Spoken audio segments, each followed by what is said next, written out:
Welcome, curious minds, to another deep dive.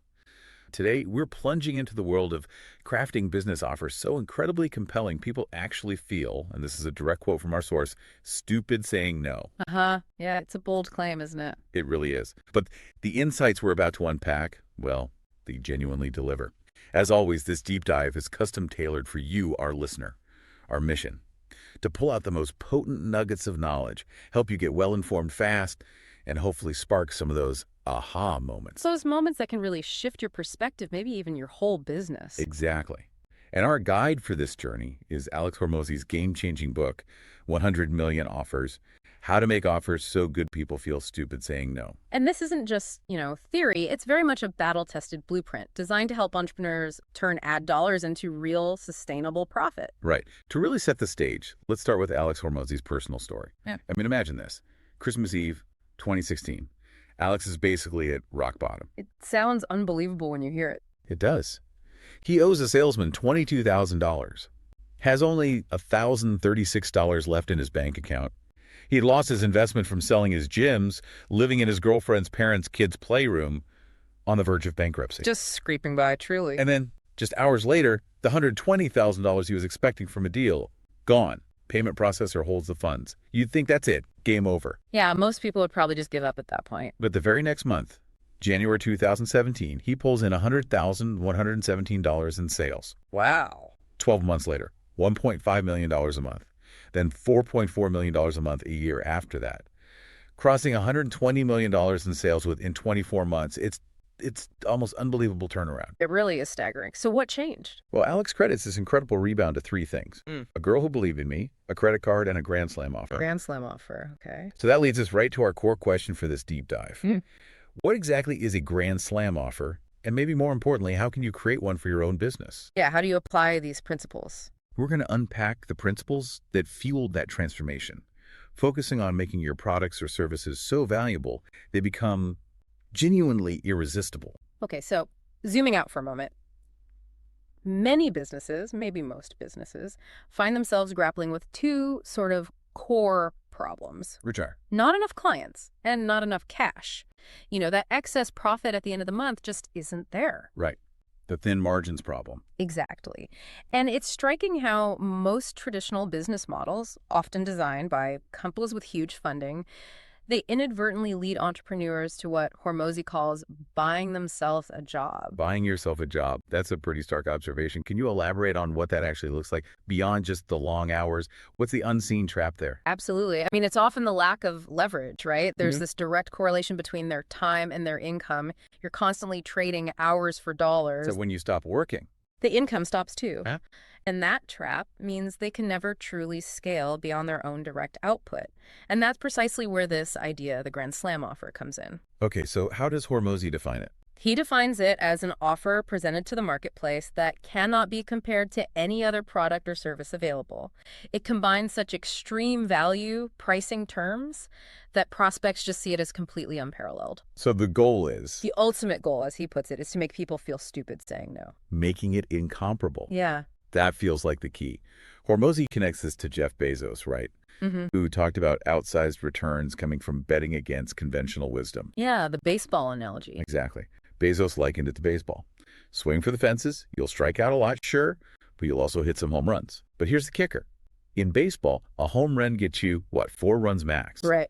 In business, a single big win, a Grand Slam offer, could score you 1,000 runs, potentially letting you retire forever from just one success. And Hormozi himself kind of embodies this. He talks about a 36-to-1 lifetime return on ad spend over 8 years, all by focusing on these Grand Slam type wins. Wow, 36-to-1. That's huge.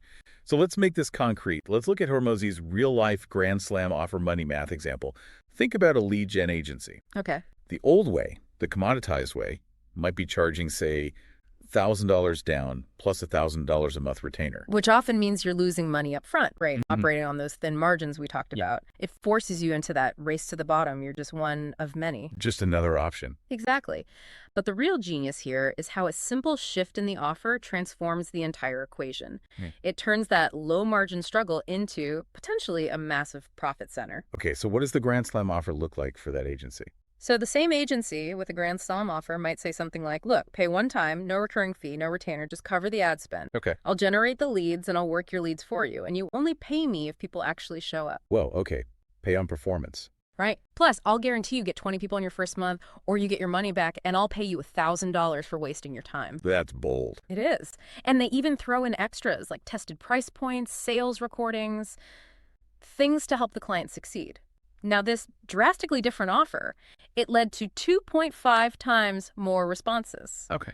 2.5 times more closed deals, and 4 times higher upfront prices. Get out. So the result. The result, a staggering 22.4 times more cash collected upfront, spending $10,000 to make $112,000. 22 times more cash just by changing the offer. Just by changing the offer. So what this means for you, the listener, is transforming your business from being price-driven, where you're constantly fighting on cost, Stuck in that commodity trap. to being truly value-driven.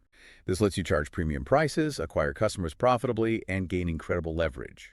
It's about escaping that trap. Okay. Building on that idea, let's explore what this really means for growth. Alex Hormozi simplifies all business growth down to like 3 core things. Yeah, the fundamental. 1, get more customers. Mhm. 2, increase their average purchase value. And 3, get them to buy more times. Now, every entrepreneur kind of knows these. Right, they're pretty standard. But the profound insight Hormozi delivers is how a single, well-crafted Grand Slam offer isn't just about getting more leads. It acts as a lever to boost all 3 simultaneously. Which fundamentally changes your business trajectory in ways most traditional thinking just misses. It's not just incremental improvement. It's multiplicative. Exactly. And it's interesting how these growth levers connect back to basic business concepts like gross profit revenue minus the direct cost of servicing one more customer. And lifetime value LTV. Right, the gross profit over the entire customer relationship. Knowing these numbers is crucial because a commoditized product where you're just like everyone else Leads to price shopping. yeah, that race to the bottom. But a differentiated Grand Slam offer. It forces a value-driven purchase. It effectively establishes your business as a category of one. There's no direct comparison. That idea, becoming a category of one, that's powerful. But okay, before you even think about crafting your offer, you need to deeply understand your market. Hormozi really hammers this home. He does. The starving crowd concept. Right. Tell us about that, the hot dog stand story. Oh, yeah. The marketing professor asks his students, what's the single greatest advantage for a hot dog stand? People guess location, quality, price. All the usual suspects. All the usual suspects. But the professor says, no, it's simply a starving crowd. Ah, makes sense. Think about the COVID toilet paper shortage. No real offer, terrible pricing, no sales pitch. Just desperation. People paying $100 for a roll. Exactly. So when people are desperate enough, the offer almost doesn't matter as much. Lesson learned, always find your starving crowd. Yeah. Though maybe don't sell bricks for $100 long term. Probably not the best strategy, no. But it illustrates the point about legitimate acute pain. Hormozi shares this really powerful cautionary tale about his friend Lloyd. Lloyd, right, the newspaper software guy. Yeah, struggled for a decade selling software to newspapers, a market that was shrinking, like 25% annually. Great offer, good sales skills, but he was fighting this massive headwind. Just swimming upstream. Totally. But then COVID hits, Lloyd pivots, automated mask manufacturing. He applies the exact same skills. But to a different market. To a starving crowd. And the result, millions per month within 5 months. Same guy, same skills, totally different market. It was all about following the pain. That's profound. So the natural question is, what exactly should you look for in a market to find your starving crowd? Hormozi gives us 4 key indicators. First, massive pain. Prospects have to desperately need your solution, not just kind of want it. Like he says, the pain is the pitch. Okay, makes sense. What's second? Second, purchasing power. They got to be able to afford your service. He uses the example of a resume coach trying to sell to unemployed clients. Obvious maybe, but easy to miss. Right, you need buyers, not just lookers. Third, Easy to target. You need to be able to efficiently find and market to them. Are there associations, social groups, specific online channels? you need a way to reach them without breaking the bank. And Fourth, growing. Is the market expanding? A tailwind market just makes everything easier, unlike Lloyd's shrinking newspaper market. okay, massive pain, purchasing power, easy to target, and growing. And Hormozi points out that some markets are pretty much universal, right? Health, wealth, relationships? Absolutely. They tap into inherent human pain, so they're always in demand. And he really stresses the order of importance here. Market is greater than offer, which is greater than persuasion, Thinking. meaning a great market can actually make up for a bad offer or weak persuasion skills to some extent. But a normal market, that requires a really strong offer and good persuasion. The market is the biggest lever you can pull. So find the right pawn first. Exactly. And on that note, Hormozi delivers what he calls a niche slap. A niche slap. Okay. Yeah. He warns against hopping from niche to niche too quickly. You might think the market's bad, but often you just haven't cracked the code on your Grand Slam offer yet. So stick with it. Commitment to a niche allows for that trial and error. And it ultimately leads to riches, he argues, because specificity allows for premium pricing. You mentioned this before. Like a generic time management course might sell for what, $19? Yeah, maybe. Time management for sales professionals could maybe get $99. But time management for B2B outbound power tools and gardening sales reps. That specificity, that could easily command $1,000, maybe $2,000. Even if the core principles are similar, you become the person who solves this specific problem for this specific group. You become indispensable. Precisely. And speaking of pricing, that leads us to another critical, often misunderstood principle, the power of premium pricing. Yeah, most businesses seem scared of charging higher prices. They absolutely are. But Hormozi argues it's actually a strategic imperative, maybe even a moral one. Dan Kennedy famously said, "Charge as high a price as you can say out loud without cracking a smile." I like that. Hormozi shared that story about his dad being shocked people paid $42,000 a year for gym consulting. Right, but that consulting generated, on average, $239,000 a year in revenue for those gyms. It wasn't a cost, it was a massive ROI. That's a huge mental leap for most entrepreneurs, though. What's the biggest hurdle or common mistake they make when trying to implement premium pricing, besides just lacking conviction? That's a great question. The initial fear is huge. Often it's not just the price itself, but the belief or lack thereof that their offering is genuinely worth that price. It ties back to their own internal value calculation. So self-worth issues bleeding into pricing. Sort of, yeah. People buy when they perceive the value is greater than the price. Lowering your price, Hormozi argues, is almost always the wrong move strategically. Increasing value is the key. No strategic benefit to being second cheapest. But there is for being the most expensive. Exactly. And this sets off a virtuous cycle.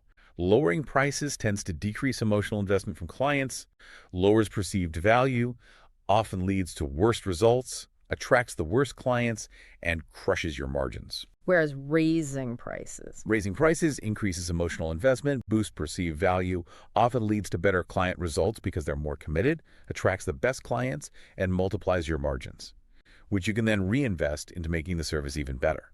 Wait, so Hormozi actually points to studies like that blind wine taste test? Oh yeah, the wine test. Where people rated the exact same wine higher just because they were told it was more expensive. Yep. It shows that raising prices can literally, directly enhance perceived value. It creates this allure. That's genuinely fascinating. Perception shaping reality. It really is. Ultimately, though, charging premium prices demands immense confidence in your product's ability to deliver. That confidence usually comes from experience, from knowing your clients will succeed because you've seen it happen. It's about outworking your own self-doubt. Okay, so you've convinced us on premium pricing. Now, how do we systematically build that value? Hormozi gives us a formula, right? The value equation. Yes, the value equation. It's beautifully simple but powerful. It has 4 key drivers. You want to increase 2 things and decrease 2 things. Okay, what are they? You want to increase the dream outcome the client desires and increase the perceived likelihood of achievement. Got it. Increase the dream, increase the certainty they'll get it. What do we decrease? You want to decrease the perceived time delay between starting and getting the result and decrease the perceived effort and sacrifice involved. Less waiting, less hassle. Yeah. Makes sense. What's really striking here is how these drivers connect to fundamental human desires. The dream outcome isn't just the tangible result, it's the feelings being seen as beautiful, respected, powerful, loved, gaining status. And the perceived likelihood of achievement. People pay for certainty, right? Absolutely. Would you rather be the first patient of a surgeon or the 10,000th? Certainty has immense value. And Hormozi's goal, he says, is to get the bottom to 0. Meaning make the time delay and the effort sacrifice disappear. As close to 0 as possible. Because mathematically, if the denominator, time x effort approaches zero, the value approaches infinity. Ah, infinite value. Okay. And again, the crucial word here is perceived. It's not just about actually reducing time or effort, but the client's perception of it. Like the London Underground map example. Exactly. That map cost relatively little, but dramatically increased rider satisfaction more than faster trains might have because it decreased the perception of waiting and uncertainty. Psychological solutions often beat purely logical ones. So applying this equation, think about meditation versus Xanax. Right. Both aim for relaxation, the dream outcome. But Xanax offers near immediate results, low time delay, with minimal effort, low effort sacrifice. Hence, a multi-billion-dollar market. Same with supplements versus gyms. Yep. Supplements are perceived as lower effort and sacrifice than going to the gym regularly, even if both aim for being healthy. Hormozi even says, fast beats free. People will pay for speed. Think FedEx versus USPS or paying extra at the DMV to skip the line. Okay, this framework is really useful. So with all that in mind, how does this translate into actually building your offer? Well, Alex shares his own journey. He went from struggling to sell a 99-month gym membership because people kept comparing it to the 29-month LA Fitness. The commodity comparison trap again. Exactly. To creating an irresistible offer. Lose 20 pounds in 6 weeks. He wasn't selling gym access, he was selling the dream outcome, selling the vacation, not the plane ticket. So step one is defining that dream outcome clearly. Focus on the destination. Precisely. Then step 2, list all the problems. All of them. Every single one, every obstacle, limiting belief, frustration a prospect might have before, during, and after using your product or service. Think in insane detail. Relate it back to those 4 value drivers, like buying healthy food is hard, it's expensive, it takes too much time. More problems you list. The more opportunities you have to build value by solving them. Then, step 3 is simple. Transform problems into solutions. Just reverse the problem statement. So buying healthy food is hard becomes How anyone can buy healthy food fast, easy, and cheaply. You create a solution-oriented statement for every single problem. The key is the commitment to solve every perceived problem. Okay, list problems, turn them into solutions. But then the question is, how do you actually deliver all those solutions profitably? Right. And that brings us to what Hormozi calls the sales to fulfillment continuum. Doing less for the customer makes fulfillment easy, but sales hard. Doing everything makes sales easy, but fulfillment a nightmare. You need the sweet spot. You need the sweet spot. Easy to sell, easy to fulfill. Hormozi's initial approach, interestingly, was extreme over-delivery. Flying out, doing everything for gyms for 21 days, zero financial risk for the owner. Which allowed him to collect huge sums up front. Exactly. $100,000 a month up front. That, over-delivering like crazy, built the cash flow he needed to then figure out operational efficiency later. So start by solving everything, then optimize delivery. Pretty much. Which leads to step 4. Create your solutions, delivery vehicles, the how. Brainstorm every possible way to deliver each solution. He gives these cheat codes to spark ideas. Like what? Things like varying the level of personal attention, one-on-one, small group, one-to-many, the level of effort, expected DIY, done with you, done for you, different mediums, in-person, phone, Zoom, text, different formats, audio, video, written. Okay, lots of options. He even uses a 10x to 110th test. What would you provide if they paid 10 times more? What if they paid 1/10? It forces creative thinking. And remember that story about the business executive who ate out daily? Yeah, his weight loss program almost failed because it demanded home cooking. Right. Hormozi realized he had to solve that specific problem, how to eat healthy while eating out or lose the sale. You have to resolve every obstacle the buyer believes they will face. Okay, so you have a big list of potential solutions and ways to deliver them. What's next? Step 5. Trim and stack. Now you optimize. First, cut the high-cost, low-value items, things that take a lot of resources but don't add much perceived value. Then cut the low-cost, low-value stuff. Get rid of the fluff. Exactly. Then you focus intensely on the low-cost, high-value solutions. These are your leverage points. Like the Excel sheet for meal plans example. Perfect example. Took him 100 hours to create it once, but then only 15 minutes delivered to each new client. That massive discrepancy between creation cost and delivery cost allows for premium pricing and huge value perception. One-to-many solutions often offer the biggest leverage here. So you find those high leverage solutions, bundle them up. Bundle the remaining high-value solutions into a cohesive deliverable. Remember that foolproof bargain grocery system example we touched on? Vaguely, yeah. How did that work? It bundled a one-on-one orientation, recorded grocery tours, DIY calculators, pre-made lists, a buddy system, even pre-made Instacart options, solving all the perceived problems around grocery shopping for healthy food. So a whole package of solutions. Whole package. Perceived total value, $4,351, but maybe sold for only $599. Wow.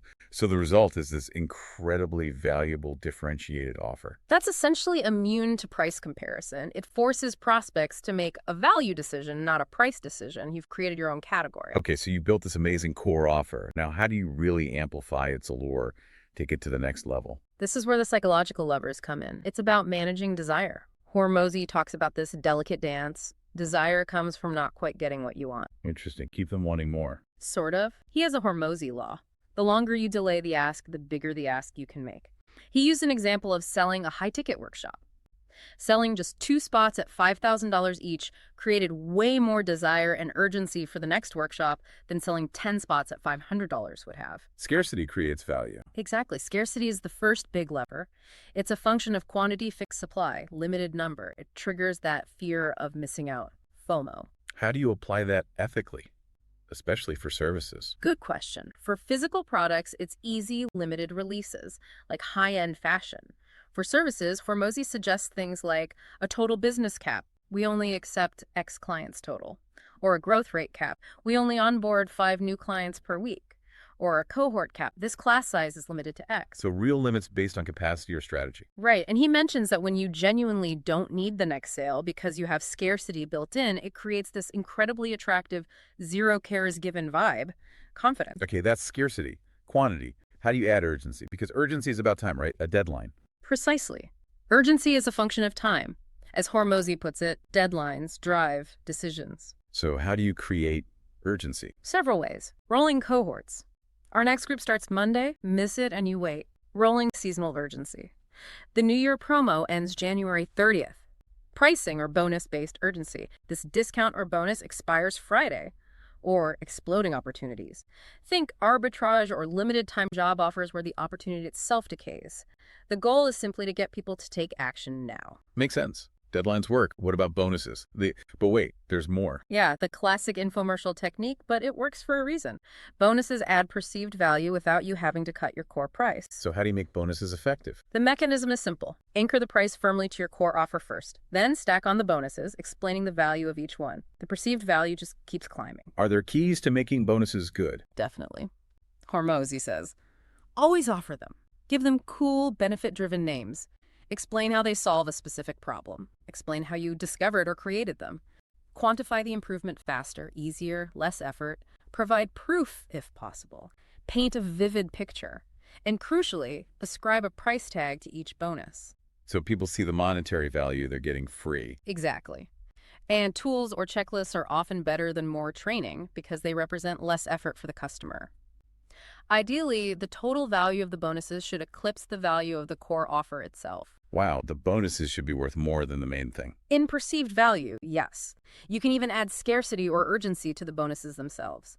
Bonus X is only available for the first 10 people. That's clever. Stacking the psychology. And he has an advanced tip. Leverage other businesses' products or services as bonuses, like a pain clinic offering a free massage from a local therapist. You might even negotiate a referral commission, creating another revenue stream. Okay, scarcity, urgency, bonuses. What about guarantees? Guarantees are huge because the single biggest objection always is risk. If you can reverse or remove that risk, your offer instantly becomes more attractive. How much more attractive? Hormozi cites Jason Fladlien, a top marketer, who claimed he saw a 2 to 4 times increase in conversions just by improving the quality of his guarantee. 2 to 4 times, just from the guarantee. That's the claim. Hormozi breaks guarantees down into types. Unconditional, like a no questions asked refund. Conditional, like an outsized refund, double or triple your money back if it fails. Or a service guarantee, we keep working for free until you hit X result. There are anti-guarantees, all sales final, but you need a strong reason why. And implied guarantees, like performance-based deals, rev shares. What about the risk of people abusing refunds? He says do the math. Don't be emotional. Even if your refund rate doubles, if your sales increase by 30% because of the stronger guarantee, you're still way ahead financially.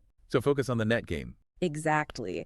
The key is to identify your client's biggest fears related to your offer and then craft a guarantee that directly reverses that fear. And he adds, name your guarantee something cool.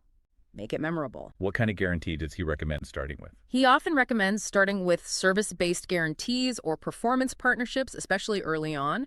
They ensure you're aligned with client success and build accountability on both sides. Okay, this is a lot to stack onto the offer. What about wrapping it all up? The name. Ah, yes, naming your offer. Super crucial. It's the first thing people see. It needs to attract your ideal prospect and repel everyone else. And offers get tired, especially in local markets. So you often need to rename the wrapper over time, even if the core offer doesn't change much.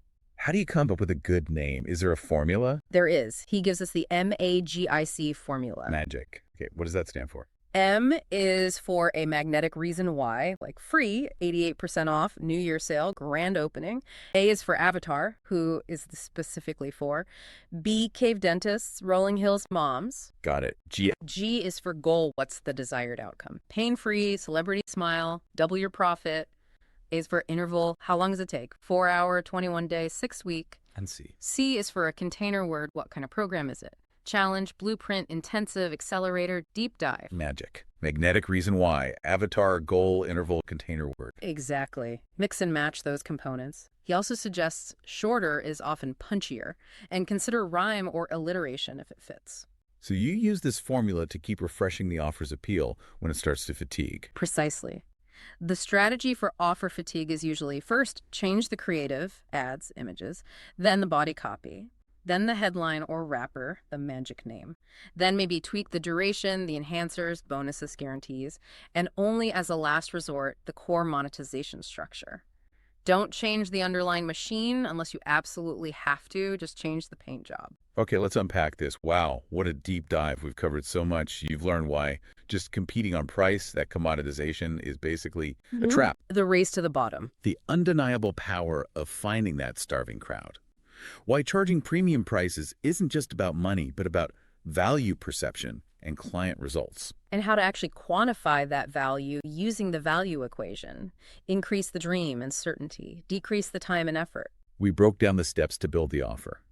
Defining the dream outcome, listing every problem, turning them into solutions, figuring out delivery, and then trimming and stacking for maximum value and efficiency. Finding those low-cost, high-value leverage points. And then we layered on the psychology, amplifying allure with scarcity, urgency, irresistible bonuses, risk-reversing guarantees. All wrapped up in a name using that magic formula that calls directly to your ideal customer. It's quite a comprehensive system. It really is. Yeah. If we connect this to the bigger picture, what's fascinating here is just the sheer power of being intentional about your offer. It's not about luck, not really. It's about systematically applying these timeless principles consistently. So what stands out to you from this deep dive into making irresistible offers? That's a great question for our listeners, too. And here's a final thought to mull over. Consider Hormozi's incredible journey, nearly bankrupt to multi-millionaire in just months. He credits a credit card, a girl who believed in me, and a Grand Slam offer. Yeah, the offer was key. It wasn't about inventing some revolutionary new product. It was about creating a revolutionary offer for his existing services. So the question for you is, what existing service or product in your business could be transformed by applying these offer-making principles? How could you repackage it to provide such unparalleled value that you essentially win for good? Think about it.